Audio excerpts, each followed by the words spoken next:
Hey parents, I'm Alex Profit. I'm the area director for Young Life here in Sevier County, and wanted to give a quick rundown of maybe a sample plan and highlighting a bunch of the fundraising opportunities that we're going to have all year to get your son or daughter to Young Life Camp, because we hope that your student will join us to experience the Young Life Camp this summer. Now we're going to Carolina Point in June 28th to July 4th, and that's the second week of dead period. And I know for many, you might be already be planning family vacation. So it's the second week of dead period and it's $860. Now, I know for some thinking, wow, that's really expensive, but it's a 7-day camp trip and these are all inclusive resort style camping. And we try to do everything we can to get the cost as little as possible. And I will let you know that we do not profit at all on camp.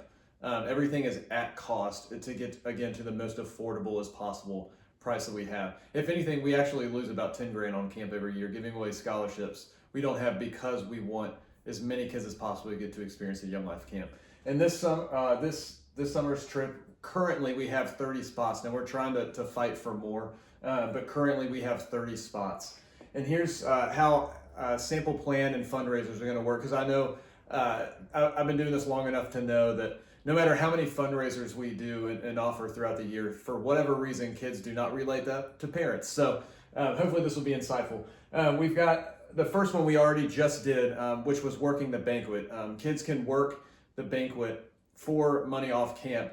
And the way that we're going to allocate that is if they came to work, they will get $35 off of camp. But we told them if they brought their parents, that we will bump that up to $50. But for the sake of this, we'll just say $35 was raised if they came. So December 1st is the first day that we are allowing summer camp signups. And if they sign up with deposit through December 1st through the 8th, they will get a free Young Life Carolina Point hoodie. But the deposit is $125. So that, along with the banquet, will leave a remaining balance of $700. And once the deposit is in there, I will go in and credit the banquet, however that shakes out. So that leaves a remaining balance of $700. Say in January, you put down $100. That gets $600. And then in February, we're going to do what we call the bowl-a-thon. Now, this is an event where you get pledges per pin that you hit. And so we'll do either one game or we'll do two games and just choose their best game of the two. But say you get a pledge, or your student goes and gets someone to pledge 25 cents per pin, and they bowl a game of 100. Well, they've just raised $25 off of camp simply by bowling with their friends. But if they got 4 people to sponsor them 25 cents a pin, they've just raised $100. So this is a scalable thing, and you're going to raise as much as you put into it. I've seen some kids raise over half their camp trips with the bowl-a-thon alone. But for the sake of this, we'll say they raised $100. So that leaves $500. Then in March, put down $100. In April, we have what we call the Put a Kid to Camp fundraiser. We do this every year, and it's teams of 4. So you play in foursomes. It's $100 per team to enter, or $25 per person. And for that $25 per person, each person on the team gets free Chick-fil-A dinner, free t-shirt, 18 rounds of mini golf to compete for a chance to win a trophy, and via raffle could win a bunch of prizes. Some of them are like massages and stuff. They're really good. So it's a really great event, especially for how much you spend doing it.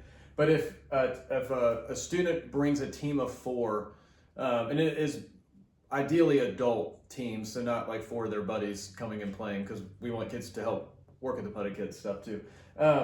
But if like parents wanted to get a team, or like people at your business, or friends, family, each team that your student brings, 100% of that team fee will go directly towards your student's camp trip. So if they bring one team, that's $100. If they bring 2 teams of 4, that's $200 that they've raised towards their camp trip. But for the sake of this, we'll say they just brought one $100. So then that leaves $300. Now we're in May. May, you put down $100, and we're going to have a couple of odd jobs. We usually don't have too many, but some people do try to give us some yard work or mowing lawn opportunities that they will pay a little more generously to, because they know kids are trying to raise money for camp. So say say your student does one of those and they raise $50, that leaves in June, by the end of June departure time, there's a remaining balance of just $150, which can be paid a lot more doable than one giant $700 at the end. So I hope this was insightful. And yeah, if you have any questions, just please let me know. We would love to help get your student there any way that we can. So thanks.